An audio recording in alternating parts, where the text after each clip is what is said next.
Hey VC, how's it going? Right, okay, I've got a rare day to myself today. My wife's at work, my little boy's at nursery, so I thought I would make a quick video. So this is what you can hear in the background. This is Rico, the man from Warika, 1977 on Island Records. Many of you will know Rico for, well, he's recorded with many Jamaican artists, but also recorded with the Specials in the late 70s, early 80s. Yeah, really nice record. It's got a lot of the usual suspects on here, Sly and Robbie and such like, you know. So, right, okay. Right, first up, this is an eBay purchase which I picked up a week or so ago.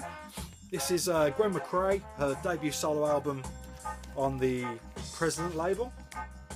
Whenever I see that label, actually, I always think of the Equals, the Eddie Grant bands. Yeah. Anyway, yeah. So, yeah, this is 1974. She put out a few soul tunes in the, I think, very late 60s, early 70s, which I think are now more classed as more northern soul things. But yeah, this has got a bit of a southern soul feel to it.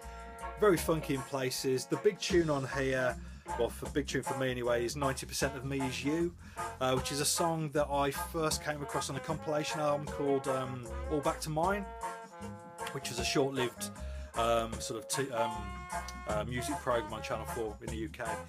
But a great compilation album though, certainly.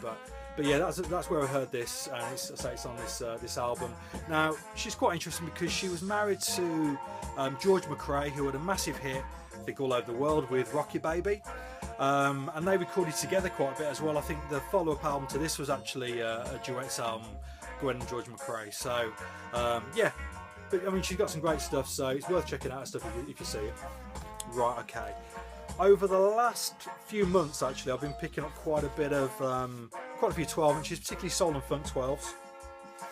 I bought a batch of that sort of stuff from a local record store about 6 weeks ago. And in there was a couple of 12 inches by the band Change. That one's Paradise from 1981. And the classic tune of theirs, The Glow of Love. Luther Vandross sang with this band for a while. Yeah, great stuff. This is from 1980. So this 12-inch version's, I think, sort of 9 to 10 minutes long. Yeah, great stuff. But also as well, I picked up this, which I was really pleased with. Prince, I Want to Be Your Lover. Original UK 12, backed by Just As Long As We're Together. Yeah, so I got into Prince in the late 80s, the time of Love Sexy, which was 1988, at which point he was already massive, and because of that, all of his pre-Purple Rain stuff, so those first 4 or 5 albums, any 12 inches from those records, have retained their price. They've always been quite expensive, so I was pleased to find that for a £5. Very good. I actually went down to see the Prince exhibition at the O2 down in London earlier this week. There's been a load of stuff come over from Paisley Park, so stuff like stage costumes, guitars and such like, so very good, worth seeing if you get a chance. Right, okay, Chaka Khan, this is her album from 1981, I believe. What You Gonna Do For Me? Yeah, on the Warner's label. Yeah, I mean, this is really good. I didn't know anything about this album. I came across this in an antique shop down in Penzance, actually. They had a few boxes of records there. Now, I paid a tenner for this, which I think, if you look at it on Discogs, is quite expensive for what it is. Lots of copies in the US for a £5 or something like that. But yeah, but absolutely no copies available in the UK, so I can only assume that it either wasn't released in the UK or didn't do particularly well. But yeah, it's a lovely album. It actually opens up with a version of We Can Work It Out. It's a Beatles tune, which is, the version is based more on Stevie Wonder's take on it. Yeah, I mean, I think if you hadn't heard Stevie's version of it, you'd say it'd be really good, but because it's clearly borrowing from Stevie, it's not quite there. But the rest of the album's great. So yeah, if you like that sort of early 80s rare groove sound, very cool. Okay. When I was down in London early in the week at the Prince thing, I did stop off at some record shops. I only picked up one thing. This is a reissue of the Spanky Wilson album, Doing It, from 1968, I believe. 1969. Yeah, I've been after this for a number of years. She put out an album in the mid-2000s, I think 2005, 2006, which I think was on the Quantic label. I've got it on CD, and it's a great album. Since then, I've been looking for this album, mainly because it's got a couple of cover versions on here. Her version of Sunshine of Your Love, but also her version of Light My Fire, both of which are great. An original copy of this will set you back up 100 quid, so I haven't been able to get an original, so really pleased to pick up this. This is a reissue on the Soul Brother label out of London. Yeah, definitely recommend it if that sort of late 60s soul is your thing. It's got a great voice as well, so very cool. Right, okay, a couple of charity shop things. I picked up this because it's quite interesting. The band's called Kalima. It's an EP called 4 Songs. The reason why I picked it up, I didn't know anything about it, but it's on Factory Records, so I thought, well, for the sake of a quid, I'll give it a go. And it's interesting because it's a Latin soul band on Factory, so a little bit funky, but I say more jazzy than anything. The opening track on there, I think it's called Sparkle. Absolutely fantastic. So yeah, really impressed by that, and the band I didn't know anything about.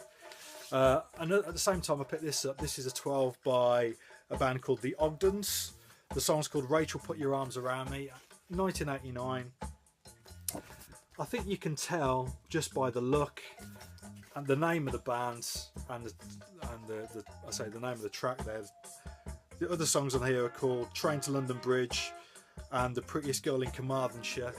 They owe a lot to the Smiths. Actually, the songwriting is very good.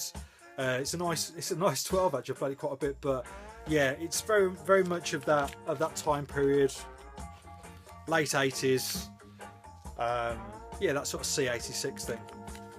Okay, and while we're on the subject of sort of indie music, I've shown a few albums that I picked up at a car boot sale for a couple of quid each, going back a few months now. Stuff like the Pale Fountain, stuff like that.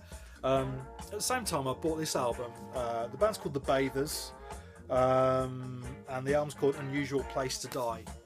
I haven't shown it before because it took me a little while to listen to it actually, but since I played it about 6 weeks ago, I've played it quite a lot. It's I think the songwriting's excellent. This is their debut album from 1987. It's on Go Discs. Yeah, it's that sort of chamber pop music, very distinctive vocal. Yeah, exactly what I like. Right up my street actually. I think I put out 3 or 4 albums after this as well. So if I see anything else, I'll definitely be picking up. But I definitely recommend that. Okay, a few more soul things. This is an album from mid-70s. The band's called White Heat. This is a US pressing on RCA. It's the Orange RCA Victor label. Produced by Barry White, and that sort of says a lot really. It's got that very lush mid-70s soul sound to it. Great album though. A nice cover version of Stevie Wonder's I Love Every Little Thing About You. Yeah, really nice version. Obviously it's a horrible big cut out there. But a UK version of this can set you back a few quid, but I think I picked this up off eBay for a £5, so obviously it's an American deletion copy, but that'll do. And a similar time, another eBay purchase, Fat Larry's band, Off the Wall. Obviously they're predominantly known for their massive hit Zoom. It was obviously a big hit all over the world, but this is earlier than that. This is 1977. It's on Stax. I'll just pull the label out. It's on the purple Stax label. Yeah, very much of that time. Very, very funky. Just a really nice record. I think their first few albums are very nice actually. But yeah, pleased to pick that up. And I say again, that was only cheap. And just a couple more reggae finds. This album I picked up off eBay from the same seller as the Gwen McCrae. This is Merlin Webber, Letter to Mommy and Daddy. Now this, I don't know when this came out actually. It's there's no date on it, and I can't see anything regarding a date on Discogs. It's listed as being Lovers Rock, and it is that style, but it's a bit earlier than the whole Lovers Rock movement. I think I would say this is mid-70s. It's more of that sort of mid-70s pop reggae sound, and I know that sort of thing isn't particularly fashionable in the VC. I see a lot of dub, I see a lot of root stuff, but I am very, very much partial to that sort of reggae pop thing. I suppose it just reminds me of being a kid, I suppose, but it is that sort of thing. So if you're not a fan of that, then I wouldn't recommend it. But nice vocals, You know, it's got covers on here of Stand By Your Man, First Cut Is the Deepest.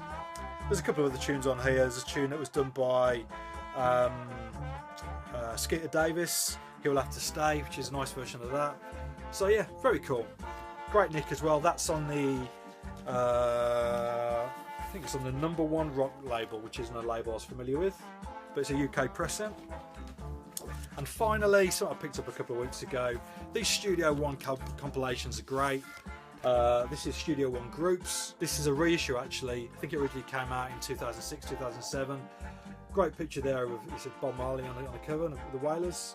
Bands on here like the Gay Lads, the Mad Lads, Viceroys, Maytals. You know what you're getting. Lovely pressing. Every tune absolutely killer. So as you'd expect from these compilations, you know they never put a foot wrong. But yeah, really pleased with that. So cheers.